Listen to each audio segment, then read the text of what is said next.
এই hello everyone guys, কেমন আছেন সবাই? আশা করব সবাই অনেক বেশি ভালো আছেন। তো লাস্ট ভিডিওতে কিন্তু আমি সাতক্ষীরা ব্যাক করছিলাম অ্যান্ড আজকে কিন্তু যাচ্ছে আমার সিবলিং গ্রুপে আবার জয়েন হইতে। অ্যান্ড যারা যারা আমাদের ভিডিওগুলো দেখছেন তাদেরকে জানাই অসংখ্য ধন্যবাদ। তো চলুন আজকে বেশি দেরি না করে যাওয়া যাক।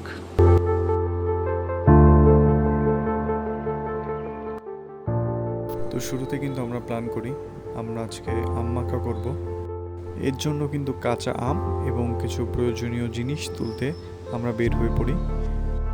তো এখানে কিন্তু আমি কলার পাতা কেটে নিচ্ছিলাম আম মাখিয়ে কলার পাতার উপরে পরিবেশন করার জন্য।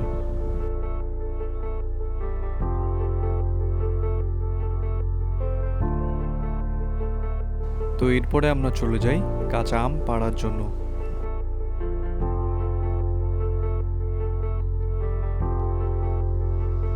ভালো স্মেলের জন্য কয়েকটা লেবুর পাতাও ছিঁড়ে নিই।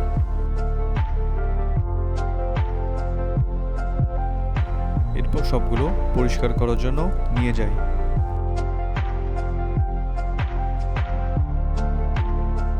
হিয়া সবগুলো আম ভালো করে ধুয়ে নিচ্ছিল।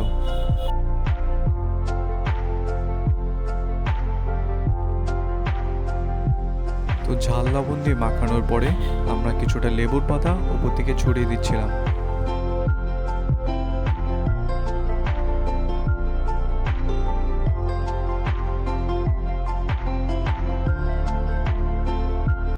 তো এখানে কিন্তু আমরা মজা করে কিছু ফ্যামিলি রিয়াকশনও নিয়েছি অ্যান্ড এই বিউটিফুল মোমেন্টগুলো কিন্তু ভিডিওর মাধ্যমে আমাদের কাছে থেকে যাবে।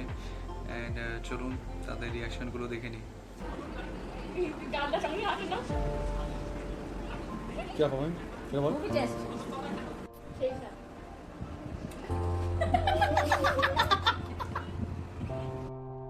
তো রিয়াকশন একটু ভুল হয়, আমরা কিন্তু আবার ক্লিপ নিচ্ছিলাম। খুব সুন্দর লাগছে। তো আমাদের ঐশী দিদি আমাদের রিভিউ দিচ্ছিল অ্যান্ড তার কাছে কিন্তু মেবি ভালোই লাগছে। তো এরপরে কিন্তু আমার বোন হিয়া রিয়াকশান দিচ্ছিল অ্যান্ড তার কাছেও ভালো লাগছে। তো এটা আমার দাদু, আশা করি দাদুরও এটা অনেক পছন্দ হয়েছে। তো এটা আমার দিদা অ্যান্ড এটা আমার মা। এরপরে কিন্তু আমরা রেডি হচ্ছিলাম অ্যান্ড আমরা ডিসাইড করছি আমরা বাইরে ঘুরতে যাব। কিন্তু পরে যখন বাইরে দেখলাম অনেকটা সন্ধ্যা হতে গিয়েছে, বাট আমরা স্টিল যেহেতু প্ল্যান করেছি সেহেতু রেডি হয়ে দাস আমরা আজকে কোথায় ঘুরতে আসছি? সরব। এটা লোকেশনটা একটু ক্লিয়ার করে বলে দাও। বলো। তোর বাড়ি না, তুই বল। আমি বলবো এটা হচ্ছে খুলনা ডুমুরিয়া সরবপুর বানিয়াখালী থেকে একটু সামনে।